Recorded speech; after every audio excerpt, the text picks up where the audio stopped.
så spørge ham. Kom, jeg spørger ham.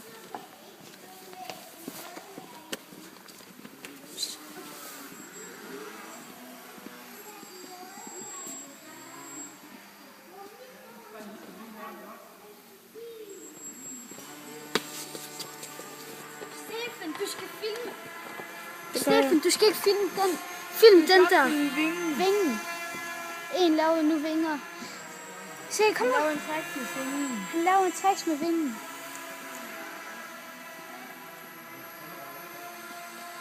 Jeg spurgte ham lige, om han ville lave nogle tricks. Så han ja. Jeg spørger ham lige, om han kan finde ud af at lave en bagland om lidt. Skal jeg? Det kan han ikke. Det er jo også rimelig svært. Jeg spørger ham bare.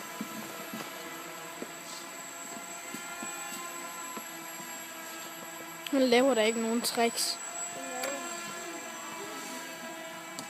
Men lidt sådan en billig sender. Billig sender? Ja, den der ankomst, den koster jo kun 1.000 kroner. Det er rimelig billigt. Men kan vi ikke finde nogle meget billige penge, som er det?